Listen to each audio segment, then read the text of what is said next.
Hello, everyone. Tonight, we are standing on the edge of a forgotten world where the wind never really stops blowing and something with a nose bigger than its brain always knew where it was coming from. This isn't your typical Jurassic jungle. This is a wide-open floodplain, a place where the wind howls across ancient ferns and red clay flats that smell like the inside of a rock. The ground hums with distant tremors, but it's the breeze brushing your cheek that warns you first. And that's exactly how it survived. Nose to the wind. Always. You're about to meet a dinosaur that didn't just exist in the wind, it understood it. It didn't point its snout into the breeze for drama or flair. No, this creature, let's call it Austronyx ventis for now, knew something most predators didn't. Wind meant news, danger, change, opportunity. And here's the reality check you probably won't survive out here. You're slow, soft-skinned and sweating through your boots, but this dino, it had evolved for this exact moment to feel the faintest brush of a coming storm in its oversized nostrils. So before you get comfortable, take a moment to like the video and subscribe, but only if you really like what I do here. And hey, drop a comment with your location and local time. I want to know where and when you're listening to this. Now, turn off the lights, maybe turn on the fan for some soothing noise, and let's get started tonight. You shuffle forward through grass that shivers without a sound. In the stillness, you feel, at first not hear it, a push against your cheek. Just air, but it's alive. This lands breath, and you're not the only one who noticed. Somewhere beyond the next rise, Austronyx lifts its head and turns, always into the wind. This wasn't coincidence. Fossil trackways preserved in now lithified mud suggest a pattern of behavior too consistent to ignore. This dinosaur didn't just move with the wind. It aligned itself into it face forward, whether resting or roaming. A prehistoric weather vane with legs. Its long snout, ridged and narrow, seems almost delicate at first. But as you peer closer, ignoring the swarm of buzzflies circling your head, you realize it's packed with intricate cavities. Kind of like a giant flute. Only instead of music, it registered temperature gradients, humidity levels, even the chemical traces of oncoming weather. The latest theory, that these nasal passages were lined with nerve-rich membranes like those in some modern vultures. Sensitive, tuned, always alert. Historians still debate whether this was an evolutionary fluke or a genius survival strategy. Could it really have chosen nesting sites based on airflow alone, or were the winds simply too strong to ignore? One thing's clear, it never pointed its face the wrong way. You crouch beside a fossil impression, hands brushing gritty dust off the print, three toes splayed, one dragging faintly, perhaps from the wind pushing its body. The tail trench is unusually shallow, suggesting a light frame, possibly hollow bones. The wind wouldn't just push it, it held it. And then there's the oddity that paleontologists still argue about: a series of oval impressions running parallel to the trackway. Initially dismissed as random debris, some now believe these were resting points where the dinosaur simply knelt down and waited, always angled just so, like a sleepwalker who only dreams north. Here's something strange. Early Victorian naturalists thought the snout shape was for rooting through dirt like a pig. One even suggested it used the tip to write messages in the mud. We don't talk about Sir Ellison's papers anymore. But the wind held more promise than dirt ever did. You raise your face. It's coming from the northeast now, cooler, drier, and carrying the faint tang of minerals. Somewhere upstream, a storm is breaking rock apart. Odd fact of the night: there's a species of mole rat today that chirps at low barometric pressure. It's a natural storm alarm. Evolution's been running this game a long time. And then you see it. Just the silhouette, at first half shadow, half shimmer in the heat haze. Long snout, raised tail, balancing like a pole tightrope walker. It hasn't moved in minutes. Doesn't need to. The air moves for it. That's the thing about wind, it touches everything. It slips around, leaves, sneaks through rib cages, whispers through feathers. This dinosaur knew that, understood that. Wind wasn't just weather, it was information. And so it waits. You watch. Two animals from different ends of time both trying to read the same sky. A dry chuckle escapes your lips. You sure you're not just dramatic, you whisper. It doesn't blink. You sit down finally. Let the grass tickle your palms. Above, clouds begin to gather slowly but with purpose. A breeze curls your hair. A scent metallic like coming rain. Somewhere in your bones, you start to feel it too. You wonder if humans ever had this instinct. If we lost it when we started sealing ourselves inside walls and wiring weather apps into our phones. Or maybe we just traded instinct for prediction. Not sure we got the better deal. The dinosaur exhales. Or maybe it was just the wind again. Either way, it turns its head slightly, but never takes its nose out of alignment. The wind picks up. You brace yourself without thinking, and just for a second you understand. The snout moves first, barely just a tilt against the pressure shift, but it's enough. You watch the creature adjust without hesitation. Nostrils flaring like little windsocks, tuned to a future you can't quite feel yet. This wasn't random curiosity. The animal's nose was a masterpiece of prehistoric engineering. Unlike your soft human snoot, which mostly just gets sunburned or clogged during allergy season, this dinosaur's nasal architecture was absurdly overbuilt. Think convoluted passages twisted and layered like a coiled garden hose, each fold lined with mucus-rich membranes and microscopic nerve endings. Historians still debate whether the primary function was thermoregulation or atmospheric detection, but you lean toward the latter. Because that snout didn't just sit there, it worked. Every breath it took was like a weather forecast, dry, moist, rising, falling. That nose could probably smell a thunderstorm 3 days before it hit. A recent dig site unearthed a remarkably well-preserved skull, and here's the kicker. The nasal chambers were longer than the brain cavity. That's right, more space dedicated to air than to thought. You might say the dinosaur thought with its nose, or at least trusted it more than anything else. Odd fact, camels today have similarly elaborate nasal passages, not for thinking obviously, but to conserve moisture. Their noses actually trap water from exhaled breath and recycle it. Austronyx may have had a similar side hustle, moisture-saving bonus points in a dry, wind-blasted ecosystem. But moisture wasn't the whole game. The skull also had wide nasal turbinates, bony structures that spin incoming air like little tornadoes. This would have enhanced not just scent detection but air pressure sensitivity, sort of like having a built-in barometer in your face. You shift on your heels and imagine the world through its snout. A place where every breeze meant something, the metallic tang of distant lightning, the loamy scent of fresh fern bloom, the sharp bite of predator musk carried on a gust. To survive here, you didn't just see danger, you smelled it coming with the wind. The dinosaur begins to move.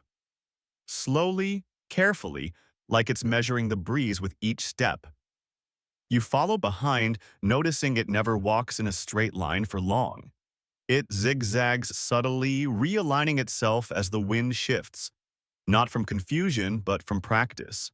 You're watching someone read a map made of air. You remember that one camping trip when you tried to use the wind to figure out where to pitch your tent? You failed, got soaked, slept on a slope, woke up in a puddle. This dinosaur? It was the compass. And now you're starting to get why that snout evolved the way it did. Because this wasn't just about survival, it was about staying ahead. Staying dry, staying cool, staying one gust ahead of something hungry. A gust brushes your cheek and you catch a whiff of sulfur and wet bark. Somewhere nearby, a tar pit might be opening up. The dino pauses too, nostrils twitching. You both smell it. Neither of you head toward it. Good choice. Now, here's a moment of scientific bickering you'll love. Some paleontologists think the long nasal cavity also amplified vocalizations like a wind instrument. So when it called out, the wind helped carry its voice across miles. Others say that's nonsense, and it probably just sounded like a tired goose. The truth we may never know, but the acoustics of that snout definitely did something. You watch it pause again at the crest of a rise. The breeze is stronger up here. That makes sense, wind likes a stage. And the dinosaur stands in the center of it like a prophet reading invisible scripture. For a second, you swear it's waiting for the wind to make a decision before it moves. And that's when it hits you. This creature's behavior wasn't passive. It wasn't just reacting to the wind. It was consulting it. Modern humans still do this sort of. Sailors, paragliders, migratory pilots. People who literally trust the air to keep them alive. But the rest of us, we walk into wind like it's annoying. This dinosaur walked into wind like it was a conversation. Odd modern parallel. There's a rare tribe in the Solomon Islands that navigates open ocean by feeling how waves shift beneath the canoe like reading pressure through the soles of their feet. Austronyx was doing the same thing with its face. You crouch again trying to hear what it hears, smell what it smells. You're suddenly aware of every change in the air around you, warmth, coolness, speed, direction. It's meditative, humbling, like trying to read a language you don't speak but somehow understand. Then thunder, distant, a low groan rolling over the horizon like a warning whispered by the earth itself. The dinosaur flares its nostrils and plants its feet, head turned squarely into the wind, motionless again. But you know it's not still, it's listening. You copy it. You face the same way. The wind rushes past you like a river. You're not resisting it, you're part of it now. You wonder how many decisions this creature made in a lifetime just by waiting for a breeze to tell it yes or no. A final joke before the sky closes in. You think about putting your own nose to the wind back home next time a decision comes up. Quit your job. Move to an island. Date that person with too many plants, just sniff the air and go. But for now, you stay here face to the storm beside a dinosaur who knew something you're only just remembering. You trail the dinosaur into a landscape shaped by wind. Not just eroded, but sculpted, carved, scoured into bizarre silhouettes of stone and silence. Everything here points the same direction, like nature herself leaned too hard and forgot to stop. Welcome to the ancient canyon where the wind never died. It's not much to look at if you're expecting some Jurassic theme park. No towering trees. No splashes of color. Just stacked bands of orange ochre and dusty gray. Rock layers so thin they crumble when you exhale too hard. But the wind doesn't crumble. It cuts. And that's why Austronyx came here. These badlands weren't just safer, they were functional. The shape of the land funneled the wind, channeled it like a whisper through a megaphone. You walk through a narrow gulch and feel it surge past you in pulses as if the very canyon breathes. The dinosaur's head tilts again. It doesn't blink, doesn't flinch, just reads the current. Historians still debate whether these wind corridors were seasonal migration routes or permanent residences. Some argue the wind's consistency offered thermal relief during the brutal dry season. Others think the wind carried the scent of distant prey, making this the perfect place to smell what's coming before it arrives. You pause and press your hand against the canyon wall. The stone is smooth, polished like glass in places. Thousands of years of wind brushing it like a giant finger. That same touch caresses your neck, now cooling the sweat from your hairline.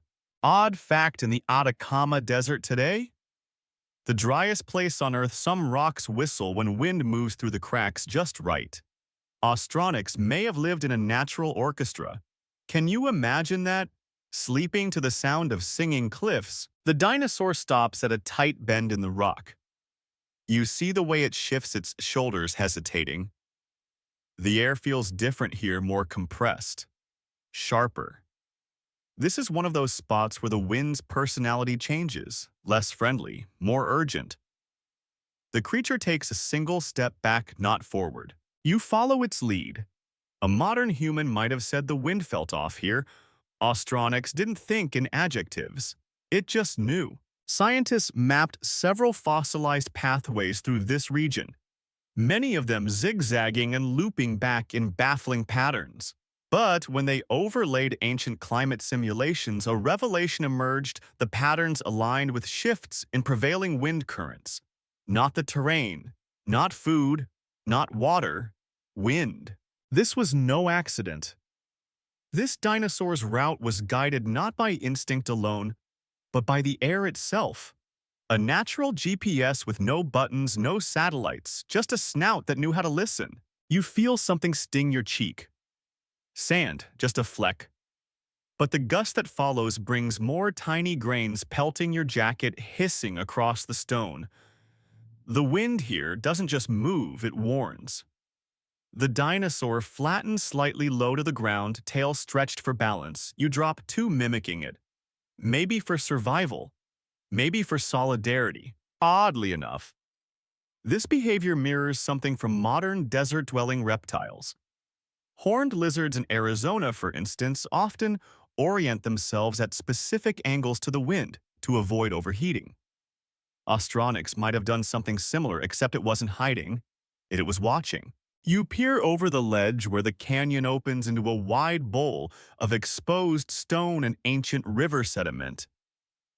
This place is littered with bones not of Austronyx, but of things that didn't listen to the wind.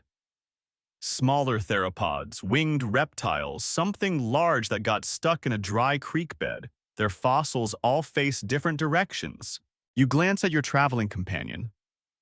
Always forward, always aligned. It's easy to romanticize this behavior, makes the dinosaur seem wise, prophetic, almost philosophical. But this wasn't about mysticism. This was practical. Evolution doesn't care about poetry. It cares about results. Still, you can't help but find beauty in it. This constant alignment. This loyalty to something invisible. It's like following a faith that actually talks back. The canyon narrows again. You squeeze through, sideways, brushing mossy stone that smells like old rain. The dinosaur seems completely at ease, its head tilted just enough to keep that perfect angle. You imagine what life would feel like if you lived this way, tuned not to voices, screens, or stress, but to something as gentle as air. And then the path opens into a wind tunnel. This part of the canyon was clearly a favorite. Fossilized dung. Yes, it's always the poop litters of the area. And trackways here aren't hurried, they're calm, looping, even playful. Some look like the animal stopped mid-stride, turned, and settled down to rest, always facing the gust. Odd detail: one fossilized nest found nearby was perfectly aligned with the canyon's wind corridor. Not the sun, not the stars, the wind. Paleontologists aren't sure whether that was deliberate, but after what you've seen, it doesn't feel like a coincidence. You sit in the wind tunnel and let it run past you. It doesn't just cool it, strips away the noise in your head. Thoughts slow down. Breathing steadies. You understand why this place mattered. Not just as a hiding spot or a weather break, but as a home. A consistent point in a shifting world. The dinosaur steps onto a flat slab of stone and lowers its body into a crouch.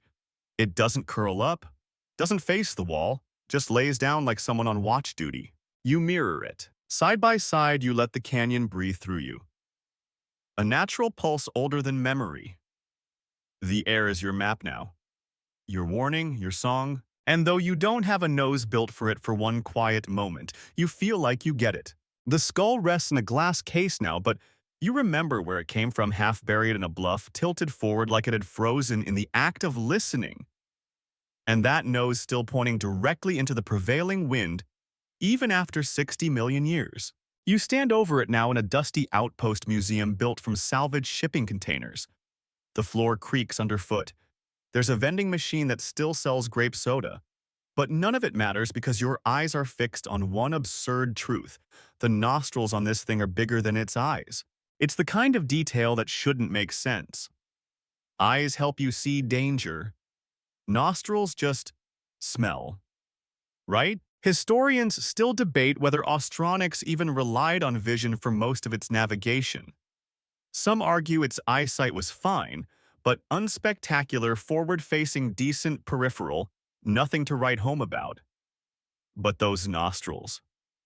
They were front and center, flared outward like air scoops and shaped to trap whatever the wind was willing to give. The skull itself measures just under 2 feet long, but nearly half of that real estate is dedicated to the nasal region. It curves and dips, creating a long slope lined with openings that would have supported fleshy air passage structures, now gone of course, but hinted at by the bone ridges. Odd fact, modern reindeer also have oversized nasal cavities, and they use them to warm frigid air before it reaches their lungs.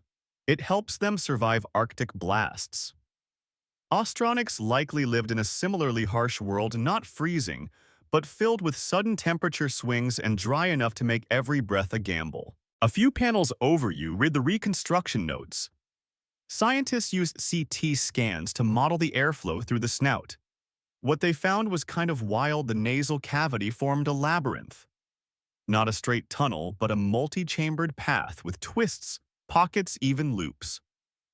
Air didn't just pass through it, got processed. You lean in, examining the 3D print of that internal maze. It's like staring into a coral reef made of bone. The purpose still up for debate. Some say it maximized scent detection, acting like an olfactory sponge. Others argue it regulated heat and moisture.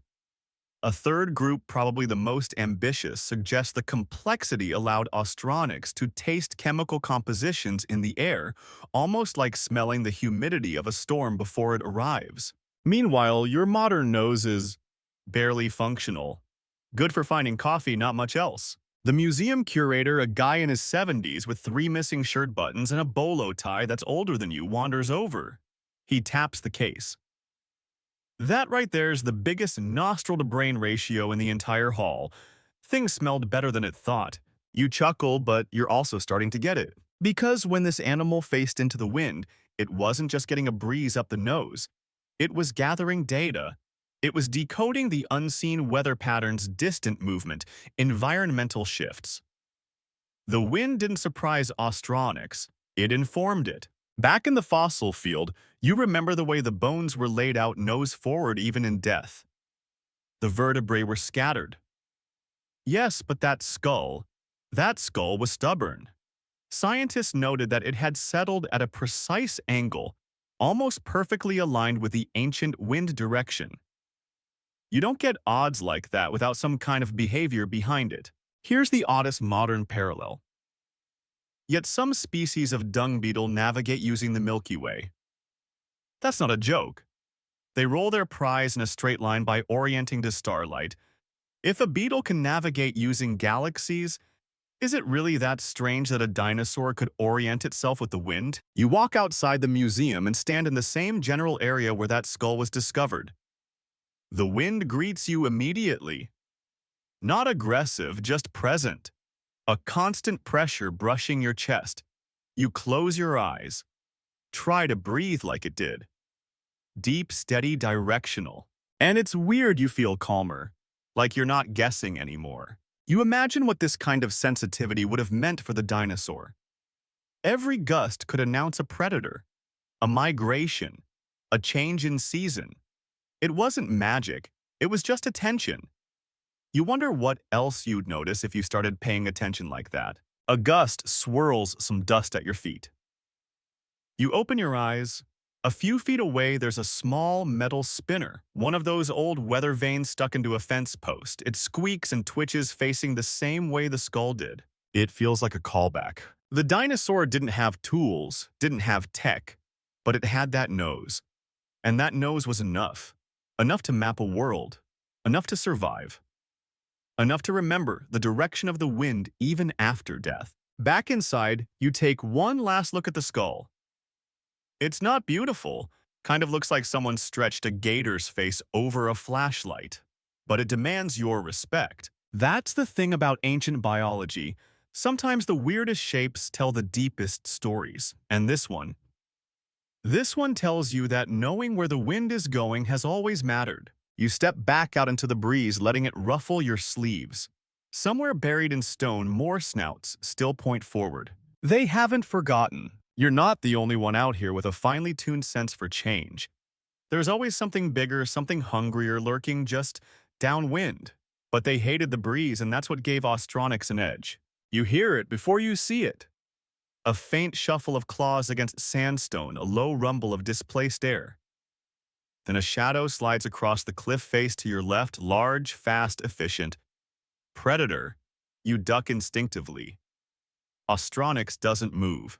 It just tilts its snout higher. Predators, especially those built for ambush, relied on silence and surprise. Wind ruined both. If a gust blew from behind them toward their prey, they were done. Their own scent would arrive before they did. Their breathing would carry. Even the soft padding of their steps could be exposed. But Austronyx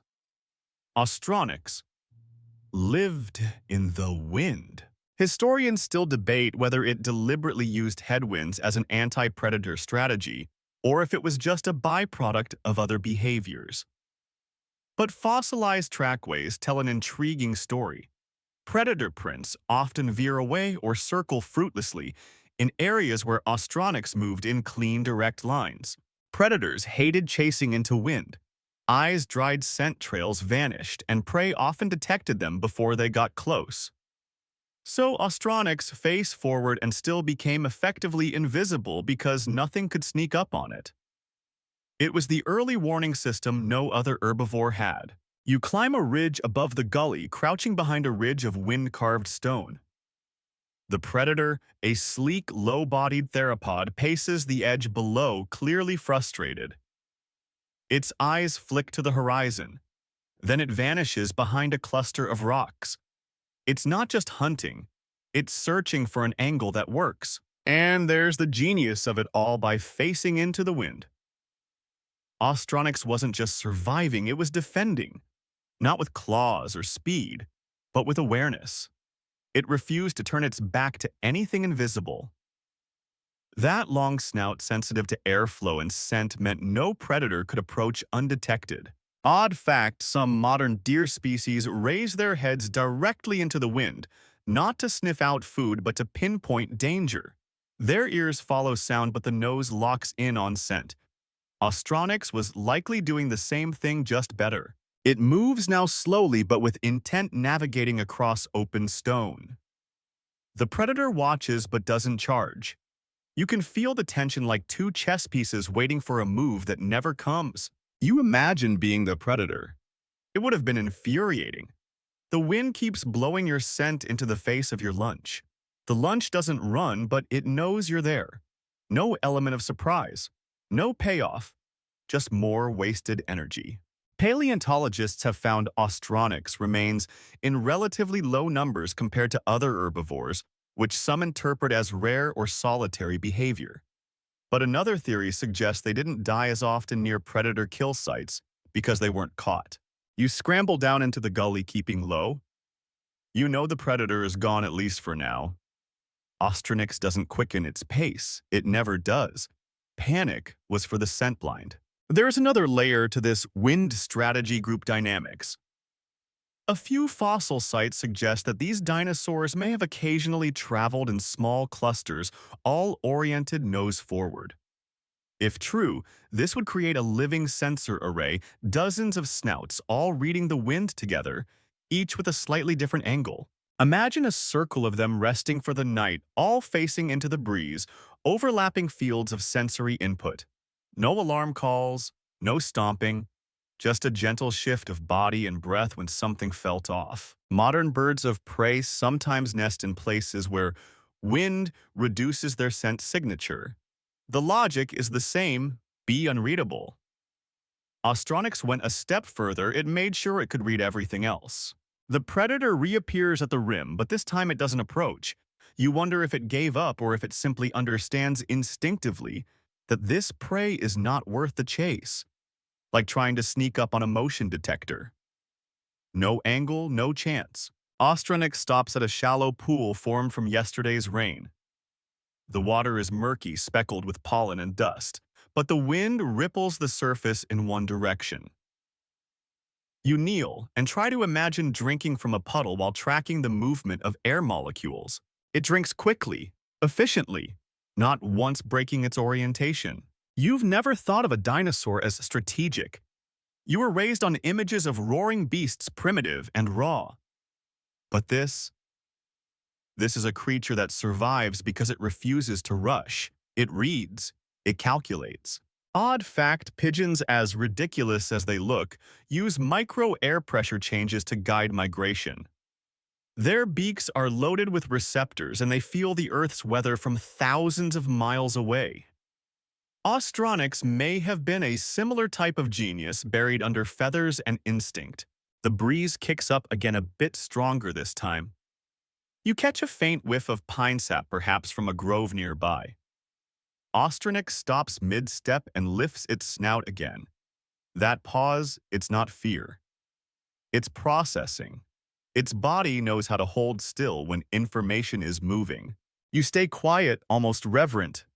Watching this animal is like standing in front of a compass that learned to think. Not flashy, not fast, but always correct. Behind you, the predator finally gives up. You don't hear its steps, just the absence of tension in the air. The breeze is clean again, uncontested, and Austronyx. It never looked back. It didn't need to. The wind has secrets. You're beginning to learn that now.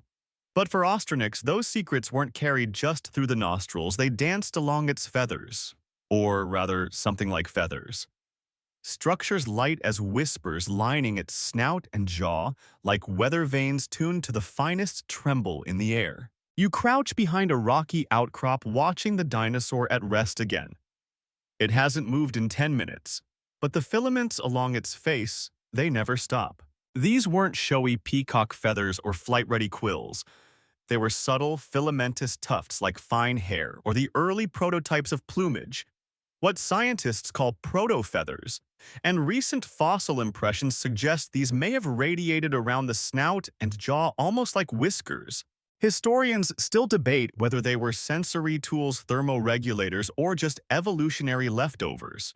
But given the placement and the repeated fossil patterns, a growing camp of paleobiologists believes they were wind readers, literal air-tuned antennae. Odd fact, cats have whiskers that are so sensitive they can detect air currents around furniture in total darkness. Some scientists think that in pitch black, a cat could navigate a maze using only the way air moves. Austronyx may have had its own version of that, just tuned for wind, not shadows. You shuffle a bit closer. The breeze shifts, brushing your side. That's when you notice it. The filaments on Austronyx's face ripple in different directions, not just with the wind, but against it. Some seem to resist the airflow, snapping back into place after each gust like memory wire. They're not just being blown, they're measuring. It's easy to miss. But now that you're looking, it becomes mesmerizing. A full-body listening device. These feather-like bristles aren't randomly placed either. They follow a pattern denser near the nasal ridges, lighter along the jaw, a fan-like tuft above each eye. It gives the creature an oddly regal look, not flashy but focused, like a librarian who can hear a book falling 3 floors away. You wonder what it felt like. To be that attuned to the environment, to have your skin read the mood of the landscape, to know the shape of the wind, not just its presence but its texture. The creature lifts its head. Another gust. This one cooler, faster. You feel it first on your neck. Austronyx feels it through those proto-feathers. Its body shifts just a few inches subtle. Not panic, just correction. You walk parallel to it now, watching the tufts at work. The rest of its body stays mostly motionless, but the feathers twitch like tiny compass needles. You're witnessing a full-body reaction to the atmosphere, a language with no vowels, no grammar, just currents and resistance. Scientists studying a fossil site in what was once a subtropical basin found impressions of these proto-feathers in fine-grain ash. They were confused at first. Why would a non-flying animal invest energy into growing such delicate structures? The leading theory now, wind sensitivity. There's even a name for it. Aerotactile adaptation, the ability to perceive movement in air through specialized physical features. And if that's the case, Austronyx may have had one of the most advanced pre-modern systems on Earth. Odd modern example. The star-nosed mole. It's blind, almost ridiculous to look at, but its nose has over 25,000 nerve endings in a space smaller than your fingertip. It sees with touch. Austronyx may have seen the sky in the same way with a fringe of reactive fibers instead of eyes. You sit down and mimic its posture, knees, tucked head slightly up, shoulders loose. A breeze brushes your face. You don't have feathers, but you close your eyes and pretend. Pretend you can feel pressure changes distant movement to the arrival of rain still trapped behind the ridgeline. The dinosaur doesn't flinch when a dragonfly buzzes by its jaw. But the proto-feathers ripple again. Even the insect's wake makes a tiny signature. You're in awe. This isn't the lumbering brute you grew up picturing on cereal boxes. This is a sensitive, strategic creature whose body was in constant conversation with the world. And you haven't even seen the best part. A wind funnel opens ahead, a narrow dip in the land flanked by brittle fern stems. Austronyx steps into it without hesitation. As the breeze hits the filaments, flare outward, stiffening like radar dishes. You swear the whole animal brightens not visually but energetically. As if the wind is powering it, animating it. And then you realize this isn't just survival, this is joy. You can't prove it. Scientists hate when you assign emotions to fossils. But what else do you call that brief little tail twitch, the relaxed posture, the slow blink? This is someone who has walked into their favorite weather. You've done it too, stepped outside on a perfect day and thought, yes, this is what I'm made for. The proto-feathers settle again. The breeze steadies. You both stay there still balanced. You wonder not for the first time what it would be like to live in a body that listened better than your mind. One where everything you needed to know came in whispers, not alarms. Where feathers replaced panic and orientation was a quiet daily ritual, not a GPS panic attack. The dinosaur walks on. You follow, and as you move, the wind carries something new. A faint shift, pressure rising, moisture returning. The air smells thicker. Storm's coming, but Austronyx, still calm, still reading. The first thing you smell is rot, but not decay, not death. It's the perfume of something ancient, overripe ferns, broken bark, wet stone. And the wind is full of it. You watch as Austronyx lifts its head, slightly higher nostrils, widening feather fringe dancing. It's sniffing the Earth's oldest perfume. You kneel beside a clump of low-lying cycad leaves, watching their fronds tremble in the same gust. There's a strange harmony here, plant and beast tuned to the same signal. The dinosaur moves cautiously, but not aimlessly. It's following something. Scientists call it olfaction. You call it prehistoric stalking, not of prey, but of possibility. Water, mates, safety, something carried in molecules and memory. For Austronyx, every scent was a story. You shuffle closer, careful not to crunch a branch. The dinosaur pauses near a depression in the ground. The soil has been disturbed, a scattering of seed pods. Something had been there recently, perhaps another of its kind. And here's where things get speculative. Fossil sites have revealed peculiar clusters of tracks, groups of Austronyx that seem to congregate in areas with consistent wind flow. Were they just wind-sheltered zones, or was something else in the air? Maybe the smell of kin or pheromones woven into the breeze like invisible trails. Historians still debate whether these animals used scent the way wolves use territory markings, or the way ants follow invisible highways. Either would require an astonishingly sensitive nose. But based on that elaborate nasal architecture, it's not far-fetched. Odd fact, elephants can smell water underground from over a mile away. Their trunks can even detect differences in soil moisture. Austronyx, with its ridiculous snout, may have done something similar, smelling resources hidden beneath the ground or far downwind. It leans closer now, almost pressing its nose to the soil. Then a sharp turn, a new gust, and off it goes, not running but following with purpose. You follow too. The trail leads through a grove of wind-twisted shrubs. You notice that every plant here seems tilted slightly westward, as though the wind has been winning an ancient argument. Austronyx doesn't care. Its nostrils flare and it adjusts its path again, tracking the invisible ribbon that loops through the landscape. You can't smell what it smells, but the way it moves steadily assuredly tells you something important is on that wind. Maybe a nesting site, maybe a mate, maybe nothing more than the cool exhale of a distant river. The dinosaur pauses at a boulder split by wind erosion. It raises its snout high, eyes squinting. Proto-feathers rigid. Then it lowers its head, brushing its jaw across a spot on the rock where you notice a faint smear. Something biological. Oil or fluid. Whatever it is, Austronyx marks it by resting its nose against it for several seconds. Scent isn't just a detection system, it's a conversation. You're watching one half of it now, the receiver. Odd modern behavior. Male giraffes will taste the urine of a female to determine if she's ready to mate. It's not romantic, but it's efficient. Austronyx may have used chemical cues in much the same way, except carried across the wind, not puddled underfoot. You lean against the rock, sniffing with a bit of exaggerated drama. You smell dirt.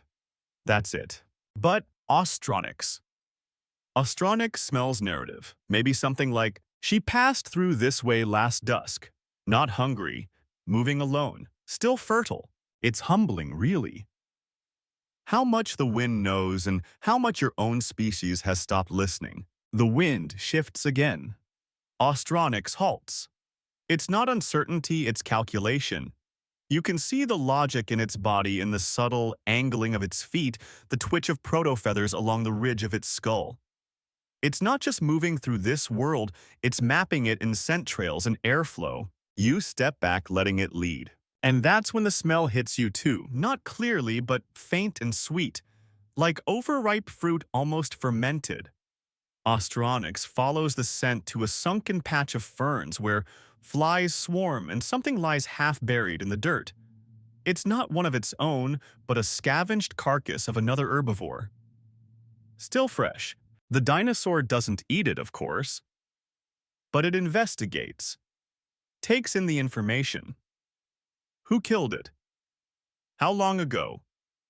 Which way did the killer go? Scent becomes survival. You think about modern forensic dogs trained to follow specific molecular signatures across concrete and forest. Austronyx had that ability baked in. It didn't need a leash or a handler.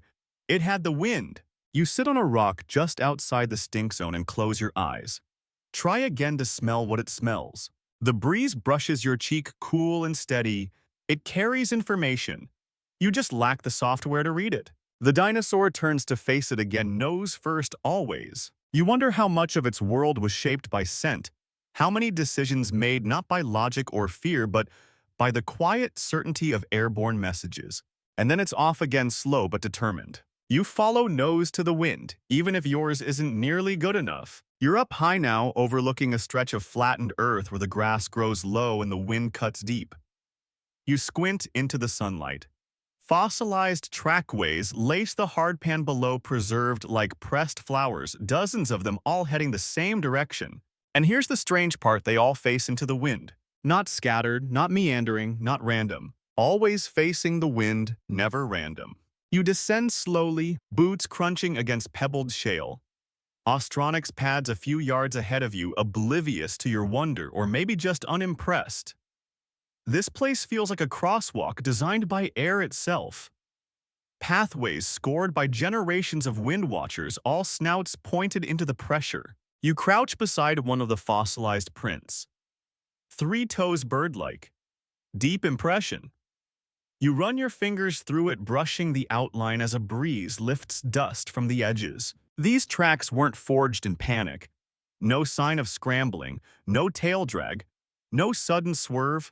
Just clean strides, evenly spaced, each one slightly angled into what would have been the prevailing wind direction of that era according to sedimentology reports. Historians still debate whether this orientation was behavioral or instinctual. Could they really have remembered to face the wind every time? Or did their bodies simply refuse to rest any other way? You watch Austronyx stop in the exact same posture, its head held high and forward, catching the full front of the wind. No ceremony, no hesitation, just certainty. Modern herding animals sometimes do this too. Cattle in open plains will align themselves along magnetic field lines or with wind patterns during rest. Nobody really knows why. Some think it helps with scent detection. Others say it's just comfort. But the pattern repeats across continent. Odd fact, one study showed that dogs prefer to relieve themselves aligned along the Earth's magnetic axis. Yes, really. Even our pets follow invisible signals we pretend we've outgrown. You step carefully between the fossil tracks. They intersect like choreography, a layered timeline of ancient instincts. One set loops slightly like the creature paused and turned, then resumed. Another set crosses at a near-perfect right angle. Two individuals, same direction, different speeds. You picture them, a slow herd of wind readers, noses twitching, proto-feathers fluttering, never speaking yet all in agreement. Something primal, something quiet. A community shaped not by sound or vision, but by the air itself. The dinosaur beside you flicks its head, just slightly adjusting to a new pressure pattern. You feel it too, a subtle tug across your collarbone. The air grows denser, heavier. A front approaching. Austronyx begins to pace, not quickly, but deliberately. And you notice it again. It never turns away from the wind, not even once. It shifts sideways if it must. Backs into thickets. Curves its route. But the nose always front and center. And the trackways agree. You reach a ridge where the ground is riddled with footprints all angled the same way. Even the resting imprints, belly slides, and forelimb scuffs are aligned. It's eerie, like the entire species had a silent ritual. You sit down overwhelmed. A breeze tickles your face. You find yourself turning toward it, unthinking. There's something deeply meditative about this, about letting something else steer you. No decisions, just sensation. You wonder if that's what made Austronyx successful, not size, not speed, but surrender. An ability to trust the wind as a guide, not a threat. One of the trackways nearby is partially overlaid by what looks like a predator print. It's deeper, heavier, but it angles off, curved. Didn't commit to the chase. Maybe the prey wasn't worth it. Maybe it never got close enough. Because Austronyx didn't just walk into the wind, it used it like a cloak. A gust rises stronger this time. Your jacket flutters. The dust swirls. And still, Austronyx doesn't flinch. It closes its eyes, but only for a moment, then steps forward, resuming its wind-drawn route. You mimic it, turning your face into the breeze. You don't know where it's taking you, but something about this feels right. You keep walking, and behind you the fossil footprints wait, stone memories of a time when every step followed the breeze and nothing, absolutely nothing, was ever random. You followed Austronyx into a shallow valley, now the kind that looks empty until the wind tells you otherwise. The heat clings low to the ground. The breeze whispers past your ears, dragging tiny spirals of dust. The dinosaur stands ahead, poised but calm. You squint and wonder again how something so delicate could survive here. Too light for thunder, too heavy for flight. That's the contradiction of this creature. Austronyx wasn't built for brute force or for glorious takeoffs. It wasn't armored. It didn't tower over the undergrowth and those feathered tufts lining its snout. Not much use for flapping, but balance, that was the game, and the wind helped it cheat. You walk closer and examine the way it moves. Every step is fluid. Minimal muscle strain. It's not trudging, it's gliding. The wind doesn't push it, it buoys it, and suddenly you get it. The shape of Austronyx's body, long tail, hollow bones, wide chest cavity. It wasn't just for breathing or display, it was built for managing the atmosphere, to use the wind not only as a sensor, but as a partner. Historians still debate whether the creature evolved to take advantage of updrafts or whether it simply exploited them by accident. But standing here watching it ease across the land like a piece of silk caught in a current, you know this wasn't luck. It was design. Odd fact, vultures today can glide for hours on thermal currents without flapping once.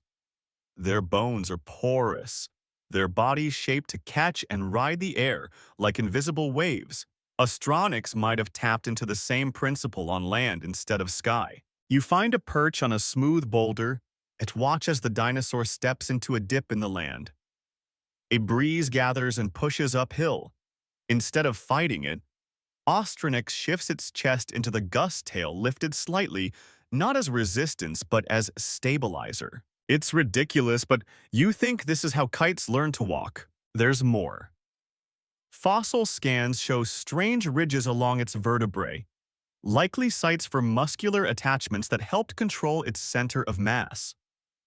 That tail you've been watching.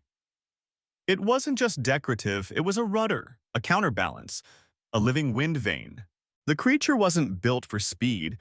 It was built to stay upright in landscapes where the air had opinions. You follow its track and soon the terrain begins to shift. Sandy soil gives way to harder crusts. The breeze becomes more turbulent, bouncing between low stone spires. Austronyx adapts immediately. It lowers its profile, widens its stance. The proto-feathers along its cheeks flatten into smooth arcs, not for display, for aerodynamics. Modern engineers would lose their minds watching this. No motors, no fuel, just instinct and wind. You remember something about racing sailboats. The best ones don't fight the wind, they lean into it. They cheat resistance by surrendering to direction. That's what this dinosaur is doing. You're not looking at an animal, you're looking at an organism tuned to a planet's breath. And its breathing is changing. The gusts come in pulses now, uneven staccato. Austronyx halts.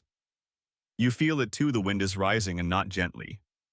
The sky's brightness fades a touch. Clouds smear over the sun like ash on glass. A storm is forming. You expect panic, maybe some frantic sniffing or a bolt for cover. But the dinosaur does none of that. It lifts its head higher, lets the wind tug at its proto-feathers, and then begins to adjust. Not retreat, not escape, just reposition. Historians have wondered whether wind orientation helped Austronyx anticipate extreme weather. A few dig sites have uncovered clustered remains in low basins. Bodies align the same direction with minimal signs of struggle. The theory. They hunkered down ahead of sandstorms, facing the wind breathing through nostrils, adapted to filter particulate air. Odd modern case. The desert fox of the Sahara can close its nostrils to keep sand out while still sensing pressure changes. Austronyx's elaborate snout may have worked the same way, both open to information and shielded from assault. You see it now, it's not confused.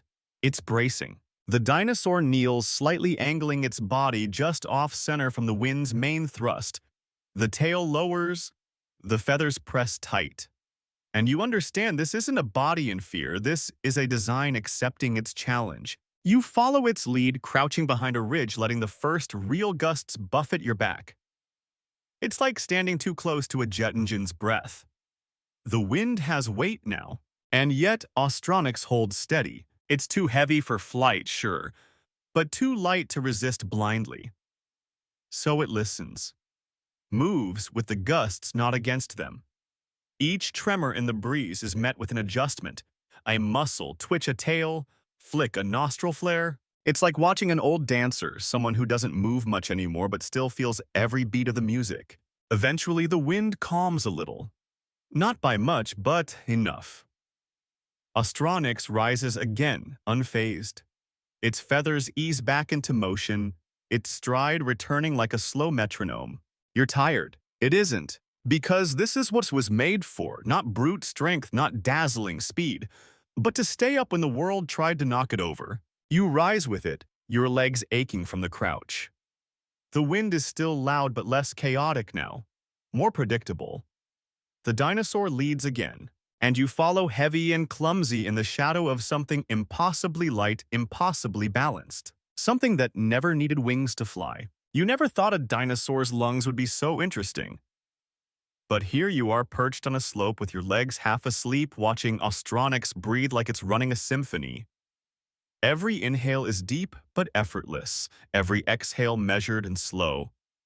It's not just alive, it's optimized. Anatomy built for air traffic. When the wind shifted, you always assumed animals just dealt with it. Flapped their ears, turned their backs, took a nap. But Austronyx, its entire internal architecture was designed to embrace airflow. Its bones, for starters, thin-walled, honeycombed full of air sacs. Not for flight, but for circulation. The same air that touched its nose traveled through a complex system of chambers, looping through the body before reaching the lungs. A one-way flow system. Inhale and exhale happened in tandem, not in turns. You read about it in the field notes, once something called a flow-through respiratory system. Modern birds have it too, but this was one of the earliest known examples, and scientists believe it gave Austronyx incredible endurance. Its body wasn't waiting for breath, it was breath. You shuffle down to a clearer patch of ground, careful not to spook it. The dinosaur pauses mid-step. You see the swell of its ribs. The air flows through its snout into chambers that extend all the way down its back, maybe even into the tail. The skeleton itself was part of the breathing process. Historians still debate just how many air sacs were involved. Some argue for 3 main reservoirs. Others suggest a full network. A lattice of pulsing bellows stitched into bone. But they all agree Austronyx didn't just breathe the air. It used it. Odd fact, pelicans today can store air in their bones and control buoyancy mid-flight. The bones of Austronyx hint at similar tricks, except instead of floating in water or gliding through sky, it was mastering pressure and posture on land. The proto-feathers twitch slightly as a gust returns. Austronyx lifts its snout, sniffing not with curiosity but calibration. It adjusts its body just slightly. From a distance, it might look like indecision, but up close, you see the calculation. Every part of this animal is involved in air management. The nostrils read the data. The feather whiskers test it. The skeleton distributes the flow. The lungs never rest because there's no need to. You sit beside a rock with fossil etchings. Someone carved it a long time ago, maybe a researcher, maybe an artist. A sketch of a skeleton, the ribs exaggerated into accordion-like folds. Beneath it, in faded charcoal, he who breathes with the world stays with it. Poetic, probably unscientific, but it fits. You imagine this creature during a heat spike when the sun baked the soil and predators hid in shadows. Austronyx didn't need to pant. It didn't overheat. The air moved through it like a stream, cooling from the inside out. You imagine it in thin mountain air, climbing towards some distant scent. No heavy gasping, no stop to rest, just constant intake, constant motion like a portable weather balloon with legs. Even its skull hints at air's primacy. The sinuses are enormous, linked to chambers that no one fully understands. Some paleontologists suspect they connected to resonance chambers, maybe to amplify sound, maybe just to balance pressure. Odd parallel owls use facial discs to funnel sound to their ears, but it's their internal bones that really wow scientists built to trap and bounce frequencies. Austronyx might have done something similar, but with air instead of sound. You take a deep breath trying to match its rhythm. In through the nose. Hold. Out slow. You imagine a straight line of wind passing through your chest, cleaning you out, leaving you lighter. Austronyx does this all day, without thinking. Because it is the wind, in a way. The gusts shift again, sharper now. You feel moisture in the air, maybe a storm cell approaching from the east. Austronyx senses it too. It doesn't run, but it does pivot, realigning its nose. The whole body turns with its shoulders, hips, tail, like a sundial chasing a moving sun. And still it breathes. You wonder how much information it gets with every inhale. Scent, temperature, altitude, pressure. Its lungs aren't just organs, they're instruments. You think about how modern animals breathe in bursts like dogs or horses who huff through effort. This one doesn't. It never strains. It moves with the landscape, never apart from it. The breeze picks up. Austronyx lowers slightly tail. Out eyes soft. You mimic it crouching, inhaling deep. And for the first time, you feel it too. Not the wind itself, but the way it wants to move through you. You exhale slow and long and feel the heat leave your chest. You imagine what it would be like to be built like this. Every inhale purposeful, every exhale part of the plan. No panic, no rush, just an endless breath tied to an ancient world that never stopped moving. You stay like that for a long while, listening, breathing, balanced. When you finally looks up, Austronyx is already walking ahead down the slope into the wind, carried by it, designed for it. And you follow lungs fuller than you can ever remember. You reach the site just after midday when the sun casts bones into high contrast and the wind wraps around your ankles like a nervous child. A dig team flagged this spot last season, a soft slope at the edge of a dried floodplain. Nothing unusual until the soil gave way and revealed what had been sleeping just beneath it. A nearly complete skeleton undisturbed, perfect posture, and the head, buried with its nose still north. You step carefully around the protective tarp where flags mark each major bone. The team's long gone, moved to a new location after documenting everything, but the bones remain, and more importantly, so does their alignment. Skull ribs, pelvis, tail, all in a clean line facing upwind. It's eerie. Historians still debate whether this was a freak coincidence or part of a behavioral pattern. Did the animal die this way, choosing the wind even in its final moment? Or did its body fall, then settle naturally in that direction as the soft earth shifted? Either way, the result is unmistakable. You kneel beside the snout. The nostrils, now fossilized in open relief, still aim toward the prevailing wind. Even the feather impressions, yes. There are traces here arc gently backward following the direction of the gust. Odd fact. Some migratory birds today always sleep facing the wind to reduce heat loss and avoid surprise attacks. It's not a myth. Infrared camera studies back it up. Austronyx may have slept that way too long before birds dreamed of flight. You trace your fingers along the ridged nasal bone, trying to picture the last thing it smelled. Maybe rain. Maybe fire. Maybe nothing but dust. It didn't run. There's no sign of struggle, no claw marks, no scatter of bones. It just settled here. Nose forward. A gust whistles across the excavation site. Loose sand skitters across your boots. You close your eyes and face the wind like it did. It's not gentle. It's not cruel. It just is. And you understand in some subtle, unspoken way why Austronyx always honored it. There's something ceremonial about this place. You walk along the perimeter following the line of the spine. The vertebrae twist ever so slightly at the end, suggesting a final shift like the dinosaur adjusted its posture even as it fell.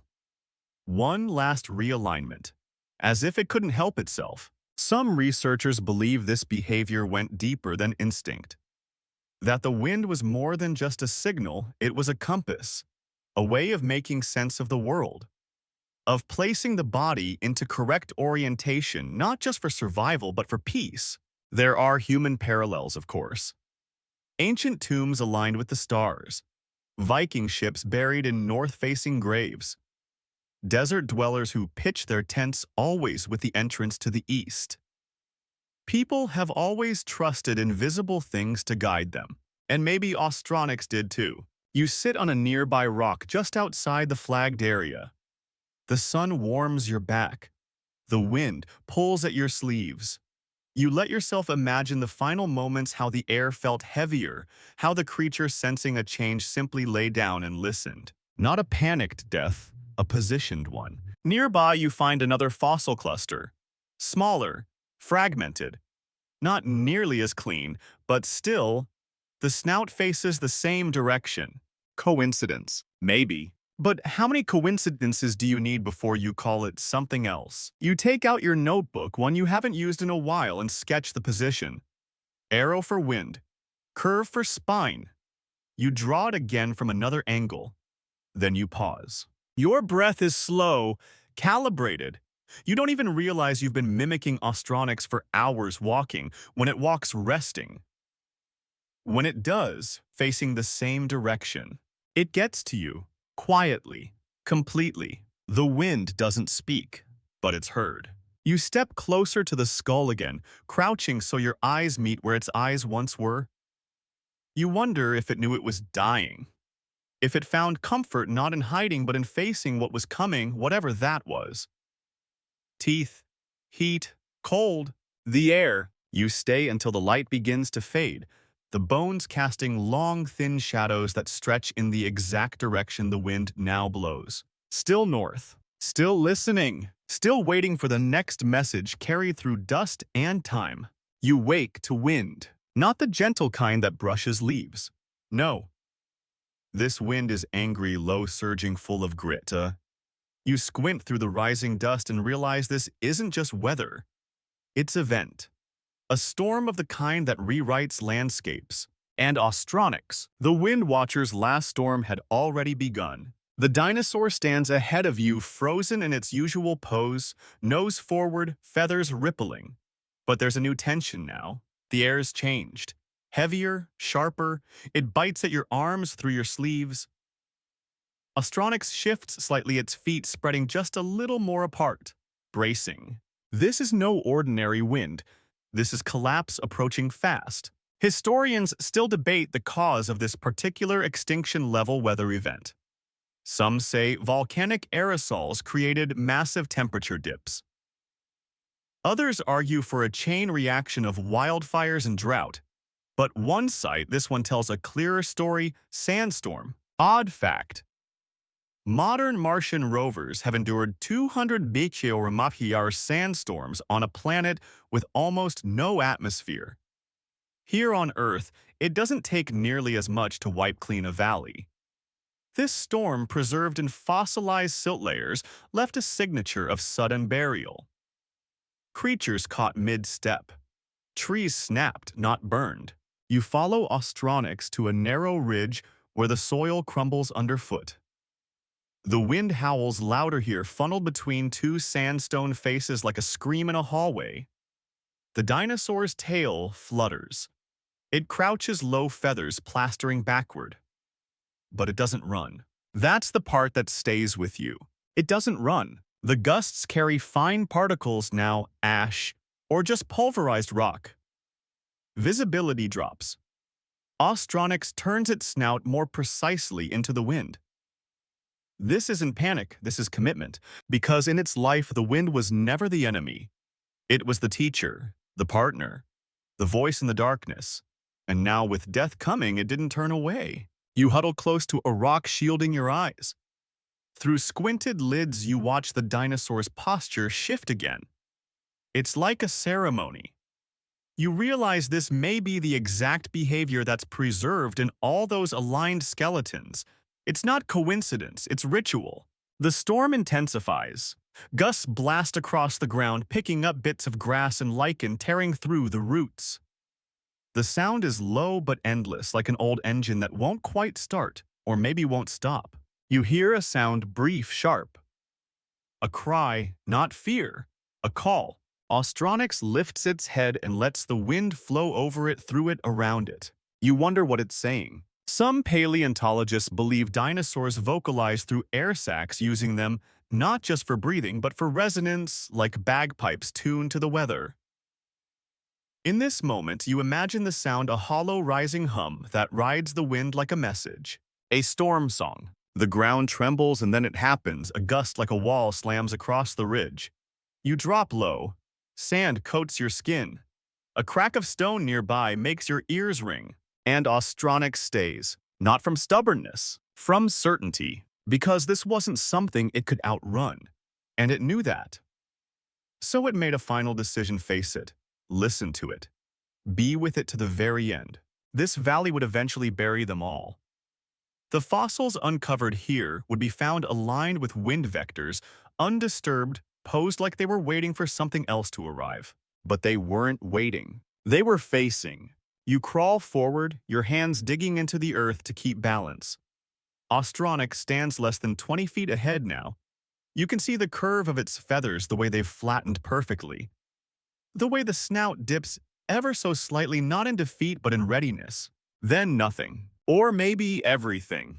Because in the blinding pulse of sand and shrieking air, you see the outline of this creature refusing to fall away from itself. No turning, no curling into shelter. Just facing the final breath the only way it ever knew how. The wind eventually wins. It always does. The gusts die down slowly like a lullaby that outlives the child it sang to. The dust settles. The silence returns. You stand slowly covered in earth, your hair full of ash and grit, but alive. Austronyx is gone, buried maybe, or just out of sight. But the direction remains. The wind still whispers across the land, colder now, but steady. It tells you where to face if you're listening. And you are. The storm passed, but something changed with it. You feel it in the silence, in the way the wind hesitates now as though it's lost its rhythm. Austronyx hasn't returned. Or maybe it never left, just became part of the land again. And you keep walking, but the air feels confused. When the wind changed direction, you reach a stretch of open land, one you've walked before, but now it feels unfamiliar. The breeze that once rolled predictably from the west now curls in strange arcs, broken and brief. You tilt your head just like Austronyx did. You're trying to read the patterns, but they're inconsistent, sloppy. And that's the problem. Historians still debate whether shifts in Earth's magnetic field or atmospheric pressure disrupted ancient migratory and orientation behaviors. But the fossil record holds clues. Sudden shifts in trackway directions, new nesting sites, a break in the rhythm. Austronyx's fossil footprints begin to appear erratic during this geological window, some veering off usual paths, others clustered in dead ends. One site even revealed overlapping tracks in tight spirals, as if the animal was searching for something that wasn't there anymore. You step through one of those spirals, now etched into sediment like the residue of confusion, a place where the wind used to mean something, but doesn't anymore. Odd fact, some homing pigeons lose their sense of direction during geomagnetic anomalies. They fly in loops, land in the wrong country, or just disappear. Entire flocks lost because the sky betrayed them. Austronyx, it seems, face the same betrayal. You sit on a flat rock and try to mimic the posture again, knees tucked, spine straight, nose forward. But the wind won't hold still. It dances left then right. It teases you with false starts. You begin to understand the desperation. If your survival depended on knowing where the wind came from and now it lied to you, what would you do? You wander into the basin where another skeleton lies. This one is different. The body is curled. The snout, instead of facing into the wind, is twisted sideways toward the tail. It doesn't match the others. Scientists who studied it called it an anomalous burial, likely the result of disorientation before death. Some blame injury. Others suspect neurological damage, but a newer theory suggests something subtler. The creature simply couldn't find the wind. It died not knowing where it was. You stare at the posture. It looks uncomfortable, unfinished, like someone who fell mid-step while looking for a door in the dark. You begin to notice it elsewhere, too. Trackways that stutter, bones half buried in strange angles, nests built with entrances facing nowhere. It's as if a whole generation of Austronyx lost its compass.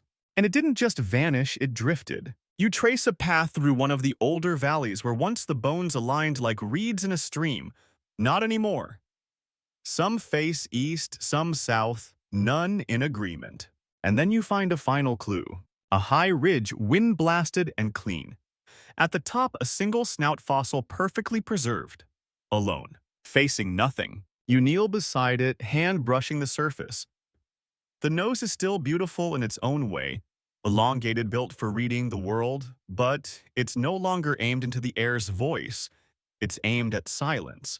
That's the tragedy of change, isn't it? When the world stops making sense the way it always has. Odd modern example, sea turtles whose hatchlings once found the ocean by reading light now follow city glow inland and die on highways. A simple directional shift, but devastating. Austronyx didn't evolve to question the wind. It trusted it. It became it. And when the wind changed, there was no plan B. You sit beside the fossil and close your eyes. Try to feel it again. But the breeze doesn't answer. You wonder if that's how it felt in the end. Lost not because of fear, but because the thing it trusted most had disappeared. Not a predator, not a storm, just misdirection. A compass gone quiet. And even now, millions of years later, the land remembers. You open your eyes, still listening, hoping the air will shift again, will straighten out, will speak. But it doesn't. Not yet. You've wandered far, now further than you meant to. The air has softened. The land dips into warm valleys, and your boots press into loam that smells alive again. The wind, though changed, is still present, and it carries a familiar tune. Because some still listen. Modern birds still do it too. You find them perched on a ridge, crested caracaras maybe, or some jungle-adapted hawk you can't name. They're quiet still. Heads tilted upward, bodies motionless except for the occasional twitch of wings adjusting to subtle breeze shifts. You watch. One of them turns. Not toward a sound, but toward the wind. And just like that, you feel the ghost of Austronyx in their bones. Because this behavior never vanished, it migrated. Carried forward feather by feather, instinct by instinct, into the birds we know today. Wind watchers, breeze listeners, creatures who know more than they're ever credited for. Historians still debate which modern bird species display true wind orientation behavior versus inherited coincidence. But some patterns are hard to ignore. Raptors nesting on wind-facing cliffs. Vultures circling until a gust lines up with their drop. Even urban pigeons turning their heads into oncoming gusts on subway ledges. Odd fact, the European swift sleeps while flying using wind direction to determine its altitude and rotation mid-air. It doesn't just ride the wind, it lives inside it. You sit down beneath a eucalyptus tree, letting the leaves shimmer overhead. The air moves through them in waves, soft percussion against the sun. Above the birds ride the thermals without resistance. It hits you then. Austronyx never needed to fly to become the ancestor of flight. Its legacy isn't in flapping wings or hollow bones, it's in orientation. The idea that movement must begin with listening. That direction matters more than speed. You take out a notebook and begin sketching. Not just the dinosaur this time, but the continuity Austronyx with its elongated snout, a transitional form covered in soft down, and then a falcon above it streamlined, purposeful. The lines connect naturally, because the wind doesn't need to stop at extinction. It just changes hosts. You remember a study about migrating birds turning their heads slightly during takeoff to maximize airflow over one eye, the better eye. Not for vision, but for calibration. Another nod to an invisible partner. Austronyx did the same. The wind doesn't just move animals, it teaches them how to move correctly. And that idea, ancient as it is, lives on in every creature that rises, hesitates, and then turns its nose into the breeze. You stand and mimic them. You've done this a lot lately, haven't you? Faced forward. Closed your eyes. Waited. It started as a joke, a way to feel close to something extinct. But now it feels like something deeper. Instruction, maybe. You look to the sky where two birds drift in slow circles. They're not in a hurry. They're not hunting. They're tuning. And somewhere in some line of DNA that began with a weather-sensing dinosaur millions of years ago, the wind still speaks. You take a deep breath trying to feel it.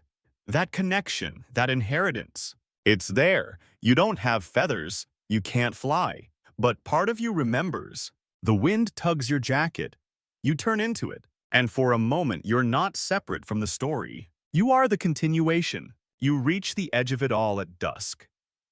The horizon burns low violet and bronze, and the wind moves slowly. Now tired, perhaps, or just thoughtful. This is where Austronyx once stood. Not long ago in cosmic terms, but long enough that the stones barely remember.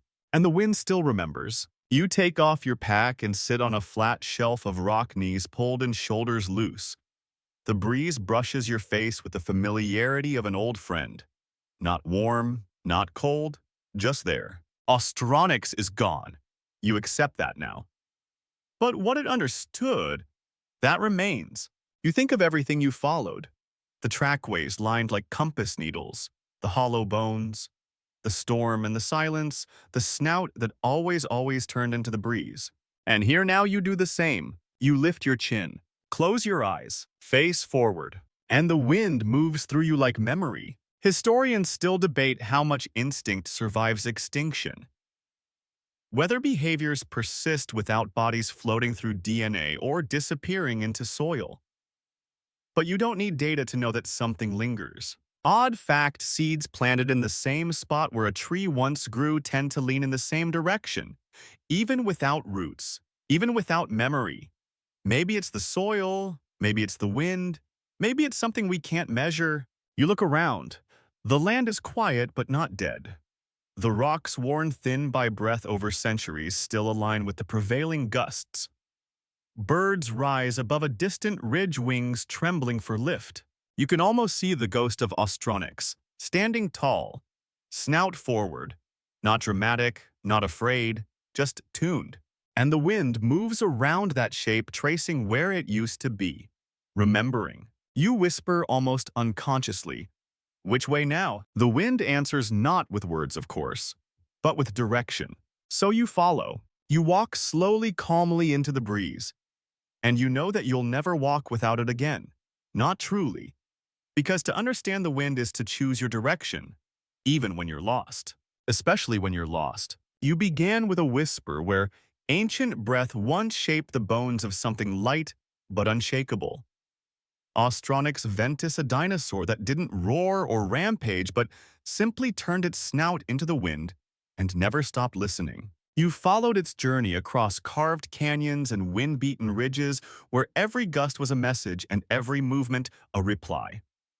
Its nostrils weren't just for scent, they were instruments tuned to pressure and weather, scanning the air for stories. Its feathered fringe, delicate and alert, danced like tiny compasses. Its trackways always faced forward, and when storms came, it didn't run. It braced. It understood. Even in death, its bones lay aligned with the breath of the earth's snout, north body still. A ritual, perhaps, or just an ending made in peace. But extinction doesn't erase everything. The birds still turn into the wind. The wind still etches stone in the same patterns. And maybe when we pause long enough to notice the air on our skin, we carry a trace of it too. So you sat beside its fossils, learn to breathe slower, learn to turn your face toward the invisible. And when the wind changed, you changed with it. Because some stories aren't about domination.